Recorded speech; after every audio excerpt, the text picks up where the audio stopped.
Welcome, Namaste. This is Christopher May again with fourgates.com. Today I'm going to talk about incense. This is a subject that many of us have a little bit of information, knowledge about, but most of us don't know too much. And I've been practicing and using incense for about 20 years and studying actually how it's made and talking to the manufacturers. So I think I can say something that will be a benefit to you. I'm going to talk about Indian incense, that is incense from India. India is one of the world's oldest perfuming cultures. They are very, very knowledgeable about fragrances and incense. The second culture I'm going to speak about is the Tibetan and Nepalese. And the third culture is the Japanese. These are the three largest cultures that have a huge base of knowledge, and they've been developing these formulas for literally thousands of years. Let me start with the Indian incense first.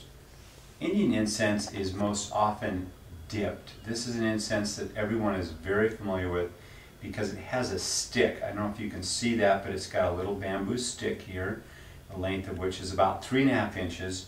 And then they take this and they dip it into a vat or a container that has the basic raw mixture, and then they set it out to dry.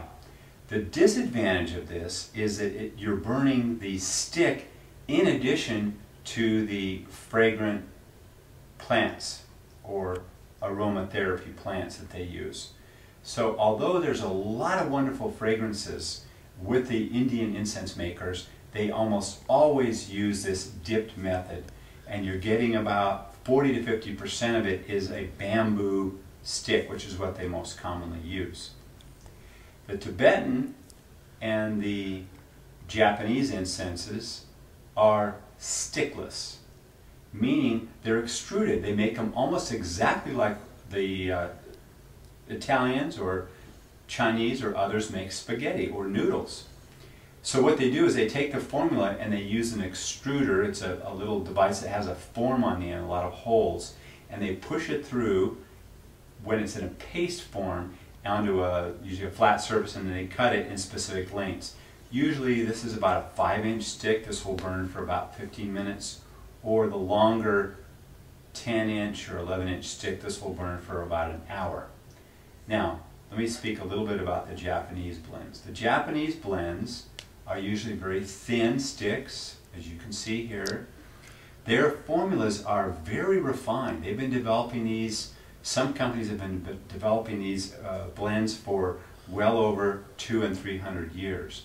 So they really know what they're doing, and they understand how to develop subtle blends which are beautiful, elegant, relaxing, uplifting. You can burn a good incense at the end of a busy, rushed, stressful day, and it's as much as, in terms of relaxation, it's as much in terms of effectiveness as having a glass of wine or a beer or taking a little run. Somehow it really can calm you. And many of you have studied aromatherapy at this point, so you understand the benefit of fragrance. So Japanese incense tends to be thinner, it is extruded, there's no stick, and the blends are very refined. The Tibetan incenses tend to be thicker. This is about the thickness of a thick spaghetti, almost like a fettuccine noodle. These blends have many, many more plants and herbs in them. They are oftentimes medicinal. They're deliberately Ayurvedic in their design, in their blend, in their formula, so that you can benefit emotionally. They create a good atmosphere for relaxing, purifying, healing, and meditation. These blends, these plants come from usually Nepal, Bhutan, northern India, and regions thereabouts. So they're collected by the incense makers, many of whom have been passing these blends down for many, many hundreds of years, and they are a family affair. They create these in family recipes. So every blend is a little bit different with the Tibetan, and they're very distinct. They have a slightly heavier aroma than the Japanese.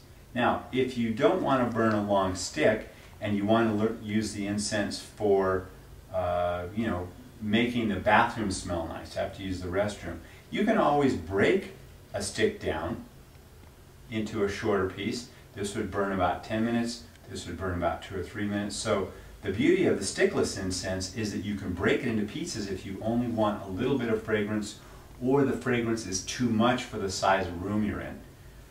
The same can be done with the Tibetan incenses. This is a stick that was about 10 inches. I've broken it into 2 pieces, roughly 5 inches long each, and these will burn for about 15 to 20 minutes each.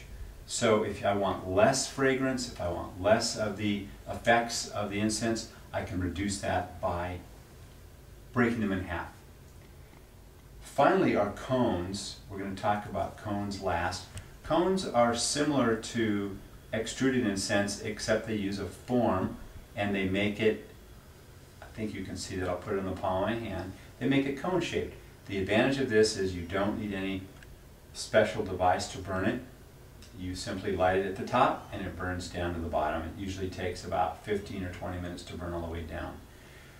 One thing about cones is there's quite a bit of incense here, so you want to use it in a large room so that you don't create too much incense and it's overwhelming.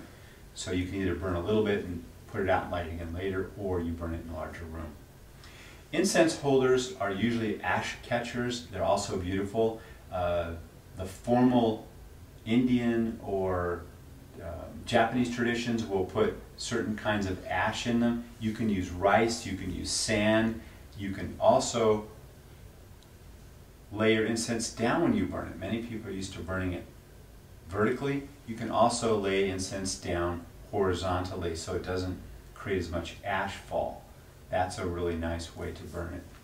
So there's so much more to learn and say about incense. We could really do a several-hour-long course. But this is a good introduction. I hope you've enjoyed this. If you visit our website at fourgates.com, we have hundreds of selections, a lot more information. Thank you for joining us, and I hope you've enjoyed this. Namaste.